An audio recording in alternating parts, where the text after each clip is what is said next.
Coming up on Need to Know, it happened more than 4 decades ago. So why does its legacy still haunt us to this day? Uncovering the Attica prison uprising and how it impacted the current state of criminal justice. That just ahead. Also on the show, he's the radio personality everyone calls brother, and he's sharing stories about a brotherhood that saw him through some of the best of times and the worst of times. Reflections of Vietnam with Brother Wease. Stay with us. Need to Know starts right now.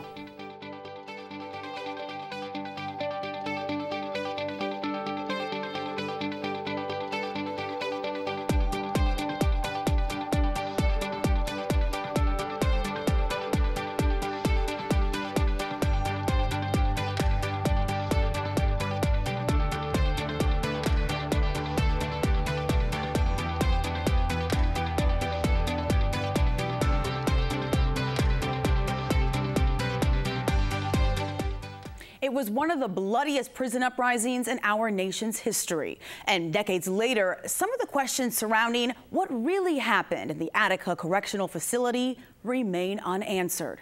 However, new findings were uncovered after years of searching and digging by University of Michigan professor and historian Heather Ann Thompson. She reveals her findings in her 2017 Pulitzer Prize-winning book, Blood in the Water, the Attica Uprising of 1971 and its legacy. During a recent visit to Rochester, Thompson joined me here in the studio to discuss the warning signs in Attica that still exist today. Take a look. First, Heather, congratulations on your 2017 Pulitzer Prize win for Blood in the Water. And I have to ask you, what was it that first made you interested in the story? I want to know, what was it about Attica that tugged at the historian and the writer in you? You are a civil rights scholar, so I know, you are renowned for your work when it comes to the history of mass incarceration and policing. But what was it that made you say, I will devote more than 10 years of my life, really, to researching this story? Well, it was, in some respects, completely by accident, which is to say that I didn't know anything about prison. I didn't know anything about prisons in America or incarceration at the time that I decided to do the book. I came to it because, as you say, I was a civil rights historian, and this was a civil rights uprising behind bars. So I thought that's really interesting, and wanted to do a book about it, having no idea that one of the reasons there hadn't been a book was that the story was ongoing and that the state of New York had made it virtually impossible to get the records to tell the story. So what began as, I think I'm going to just do a history book on Attica, really became a 13-year odyssey to both tell that story, but really to think about prisons in America in a new way, new to me certainly, and I think new to a lot of the readers. The picture that you paint of Attica at the time in Blood in the Water, this is 1971. The conditions were horrific. Inmates were segregated by race. Racial harassment took place predominantly by an all-white guard staff. Higher paying jobs predominantly went to white inmates. The medical care was horrendous. Inmates were given insufficient sanitary items and allowed to shower once a week. And the list really does go on and on. You mentioned this was an odyssey for you, in part because of the fact that records and documents in New York State were really kept from people trying to investigate the story further. Why was that allowed to happen? Why was it so difficult to get some of this information? Well, first, it's important to realize that one of the things that had happened before the uprising was that conditions, by the way, weren't just bad for prisoners, they were also bad for a lot of the corrections officers. And both groups had been really trying to work through the system to get these addressed, writing letters to state senators. The corrections officers were meeting with their union reps. So when this all sort of explodes, first of all, I think it was very preventable, but secondly, when it does explode, there's a real line in the sand drawn by the state of New York, whose governor at the time was Nelson Rockefeller. So even though there were negotiations for 4 days and 4 nights, and even though there was multiple avenues to a peaceful settlement, the retaking of this prison by state troopers was brutal. And so because of that, because of the real carnage in Attica, 39 men shot to death, both hostage guard and civilian hostages and prisoners. 128 men in total shot so severely that they were permanently, maimed, wounded. So the reason the records were difficult to get is that this is a story that lives on. It lives on. People are still traumatized by it. Frankly, there's no statute of limitations on murder. There is, in essence, a lot at stake in the telling of this story, even though, ironically, the survivors are not interested in current litigation. They just want the story. They want closure. So I think they should open the records, but the journey to make that point was difficult. And you've been to Attica. Yes. What was that experience like for you? And when you looked around at the conditions, do you draw parallels to how things exist today when it comes to prisons around the country? Frankly, Attica is a very unusual place in the sense that it is sort of frozen in time. When I went in, I think it was 2004, and what was so startling was it could have been 1971. Even up on the catwalk where that sort of rings, oversees the yards, there were still bullet, marks, chips in the cement from the retaking. So Attica is in some respects a trauma site even today. And more broadly, people find it hard to believe, but the conditions at Attica and the conditions nationally in prisons are worse than they were in '71. And my book tries to make the case that that's not coincidental, that it's actually has everything to do with the fact that we got Attica wrong, that we misunderstood what the messages were coming out of Attica and took from it an excuse to get more punitive rather than finally address this issue of horrendous prison conditions. Heather, how are they worse now than they were worse then? Some people may be surprised watching to hear that. I mean, first of all, we have far more people in prison now than we have ever had. It was really in 1972, right after Attica, that our prison population in this country just exploded. So we now have more people behind bars than any other country on the planet. And those people are there for myriad reasons that they never would have been there in 1971. So first of all, we're criminalizing people more. We're locking up people more, but the conditions inside, more overcrowded, much more use of solitary confinement, repeated incidents of violence in prisons that is much escalated from the 70s. So on top of all that, people are doing much more time. People in, for example, where I'm from, Michigan, people are doing like 80% more time in one decade than they were for the same crime a decade before. This is all political, right? It's not about the crime rate. It's not about what's happening in the streets. It's really about the way we deal with social ills in this country. And just to paint a picture of the numbers, because you mentioned this in the book, in 1971, New York had 12,500 prisoners. Near the start of the 21st century, there were nearly 74,000 men and women. And as you write, overwhelmingly black and brown citizens of the state locked in New York penal institutions. And one of the problems is that so many citizens today, ordinary voters who have all good intentions, they look at that data and they say, well, my God, that's pretty alarming, but isn't that where the crime is, or isn't that the problem? And then we know from our studies, extensive studies of this, that it has much more to do with where policing resources go. So for example, we know that there's more white folks that sell and use drugs, but you would never know that by the statistics in the prison. So prisons become, over the course of the 20th century, and really after Attica, the place where we throw all of our social problems and sort of weirdly expect that they'll get better. It's the only institution in our society with about a 70% failure rate, and yet we just keep throwing money at it, and we don't ask to see inside. We let it all happen behind closed doors and just trust that it's working when the data shows it's a dismal failure. Well, there were approximately 1,300 inmates in Attica at the time of the 1971 uprising. You talked to a number of inmates. Who were these men back in 1971? And I want to know, what were their stories? Why were they there? Just like today, it was a real mixed bag. We hear the term Attica, at least nationally, oh, the worst of the worst. And of course, in any institution, there are a lot of folks who've committed a lot of harm to society, to individuals. But in 1971, like today, there were people you'd be surprised.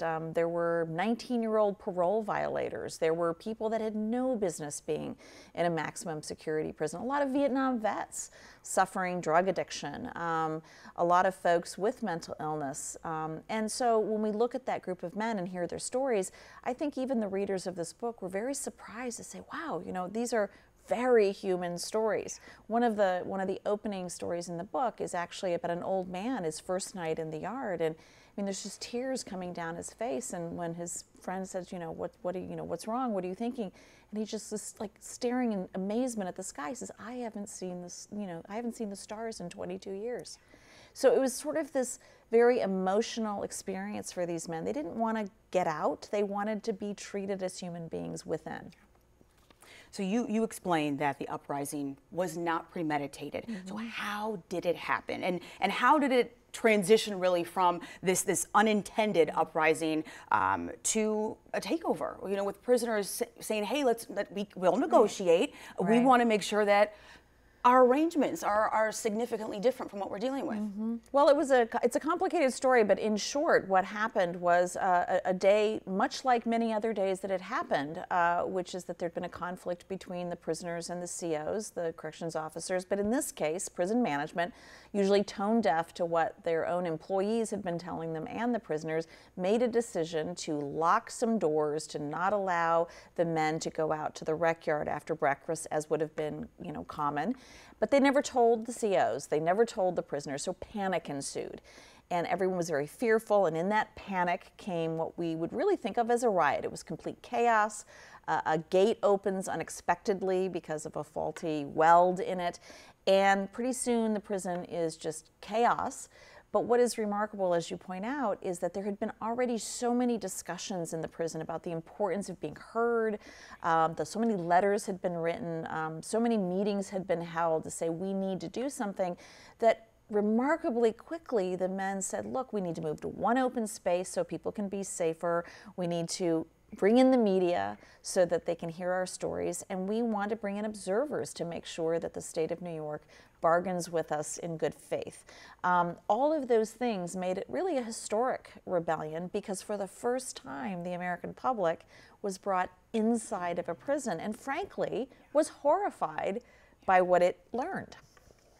And then another transition takes place, and that is from what was negotiations to Governor Nelson Rockefeller saying in so many words, we are going to take this prison back by force, something that the observers who were there said this would lead to a massacre. Exactly. They were clear. So why is this that moment when things became violent and deadly, this takeover? Yes, and in part that this is what the core of the book is. People might be very surprised that only the first third of the book is actually about the uprising.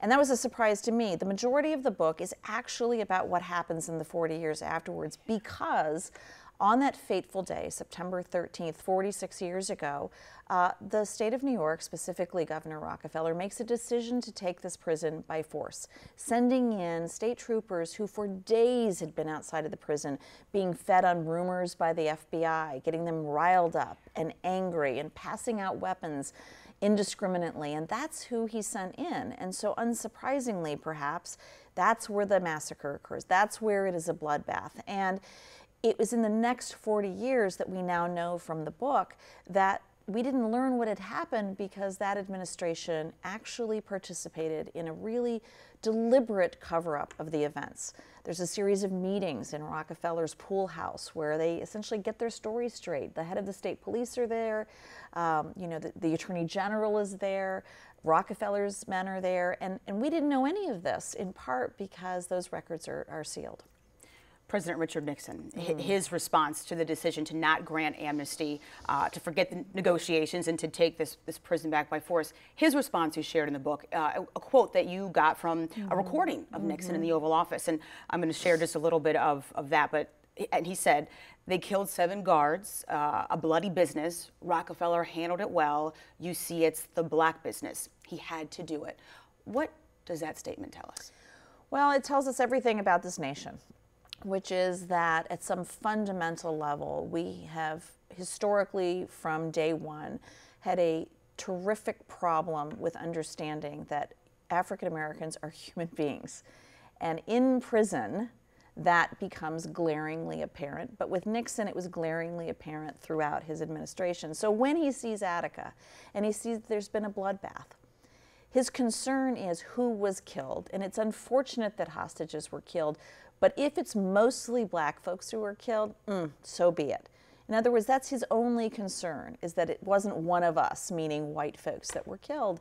And frankly, that has everything to do with the core of why Attica was able to be covered up so easily. It was prisoners, overwhelmingly black and brown prisoners, who were trying to tell the world, we are being beaten, we are being abused. The torture that happens after the retaking is so shocking. Indeed, in my book, it takes up about 2 chapters. I must say the most painful to write, probably the most painful to read, and unimaginable to experience.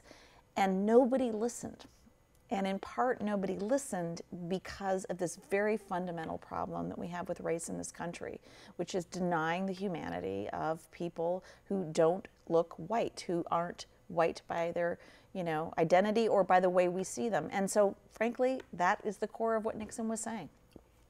Rochester finds its way in Blood on the Water quite a bit from the Fight organization founded by Minister Franklin Florence. Right. They tried to intercede and get better medical care for a prisoner, to the late Howard Coles, and he was Rochester's first black radio personality, dedicated a broadcast to sharing any and all information he could get from the Department of Corrections about the inmates who were killed, since families were not notified. That's right. And also a federal judge in Rochester who announced a settlement in the year 2000 for the inmates who were tortured. Is there a particular Rochester story or connection that really stands out most to you? Rochester is so important to this story, and it's actually so important from the heroic part of this story, which is not only, as you mentioned, Judge Teleska, who was so important, not only in finally allowing the prisoners who had been tortured and maimed to tell their stories and to have a settlement with the state, but to allow the guards who had been so traumatized to finally have their, and civilian hostages, to have their moment with the state. So he was a hero, but as you mentioned, the Reverend was a hero, as was the reporter, the guy who essentially on the radio is telling folks what happened to your brother, what happened to your father. So Rochester is a really critically important part of this story. I would no doubt imagine, and in addition to the high praise that you've received, you've likely also drawn some criticism for the sympathy that you showed to some of the inmates of Attica. And I'm talking about criticism in particular from those who would say, what happens to prisoners behind prison walls, that does not matter, because they found themselves in there by the choices that they made, and now they have to reap the repercussions. For those who would say that, what would you say to them about the justice system and human life behind bars?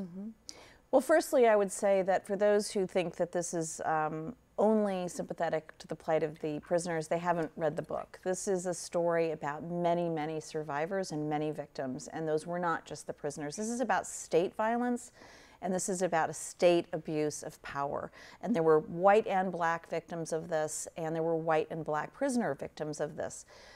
But the fundamental message is that just because someone commits harm or wrong, a crime, and they are sentenced, in our nation, we don't sentence people to abuse, we don't sentence them to torture. We honor the fact that they remain human beings, even if they are serving time. And so it is not inconsistent to demand human rights and fair treatment for people serving time, along with believing, as some do, that this is a system that can work. So humanity, it's the bottom line. We have to treat people as human beings in the system. If for no other reason, if we're honest, they are all of us, right? They are our mothers, our brothers, our sisters, our aunts, our uncles. And if they are not our individual family members, it's only by the grace of God, because we know in our own families that there's many folks who escaped this system by a hair and escaped it only because we had resources or we had the ability to save them. So to be behind bars does not mean that you're less than a person, and that's what we have to really understand. And as you mentioned, you also talked about the corrections officers and those who had great relationships. Some had, not, I shouldn't say great, but positive relationships with those in their company. Guards who had sympathy for some of the inmates and the conditions that they were living in. And they, as you mentioned before, they share the fact that, listen, management, we need to do something based on the conditions, and their requests were not answered. post-Attica, have we seen changes when it comes to training, for example, with corrections officers in prisons? You know, right after Attica, it's important to note that there were a spate of really important reforms, and in some respects it made New York a more humane system than a lot of other states in the country. The problem is the backlash that follows that is so severe. And so for guards, yes, there are better salaries, there's better training, but the problem is these institutions have become so overcrowded and the ethos behind them is so punitive that they are hellholes to work in, they are hellholes to be in. And if we as voters in a nation imagine that this is doing good for our society, or that the people who will return home from them, either as the kept or the keepers, are going to be okay, then we're really living under a complete delusion. We have to open those walls up, see what it is, and treat the guards who work there better, the civilian employees better, and also the people who are serving so much time there. And then if we don't, we have other Atticas. And in fact, it's notable that just 2 weeks ago, I think actually, no, last week, a huge prison rebellion in Kansas.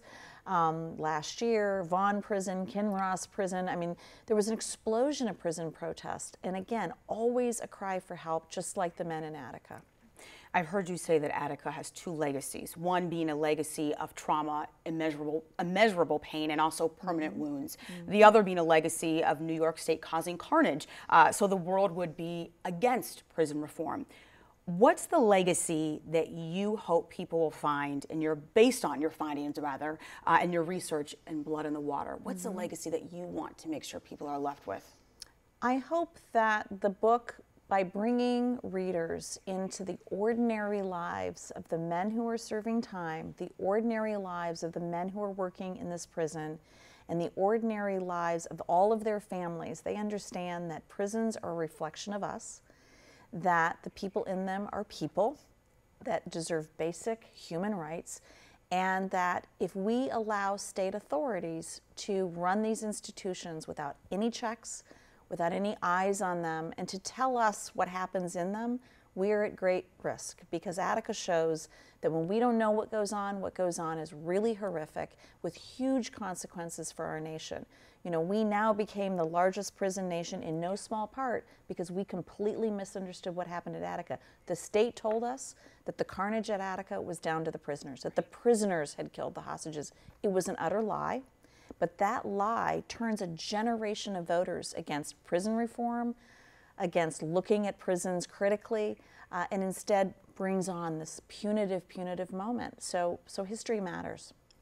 Pulitzer Prize winning author Heather Ann Thompson, it's a pleasure to have you here and an honor. Thank you. Thank you so much. Uncovering never-before-told stories of the Vietnam War on film was the decade-long project of filmmakers Ken Burns and Lynn Novick.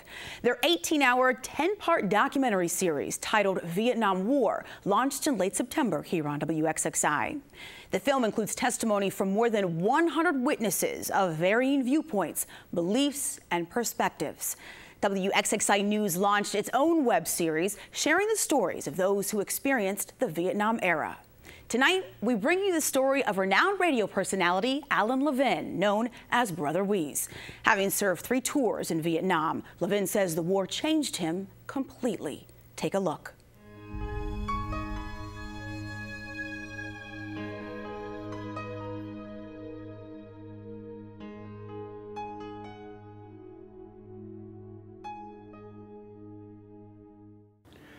I enlisted because one of my best buddies from high school, Joey Draben, he went to Vietnam. And I go, I gotta go. It's just stupid kid crap. I was 19. So I go, if Joe's there, I gotta go do. I had no idea, politically speaking, anything. The whole war changed my life completely. But once the war was over, and this country didn't skip a beat. So what did my dead brothers do to keep this country safe? I mean, if you be honest about it, it doesn't come out pretty. But why don't we learn? I thought, as a ridiculous hippie after the war, that war was the last war. I actually thought we'd never do it again because it didn't affect America. But we're still doing it, and except now, more fervently. I'm anti-war, but that doesn't mean we don't need a military to keep America where it is. I just don't understand getting into other people's civil wars that won't affect this country.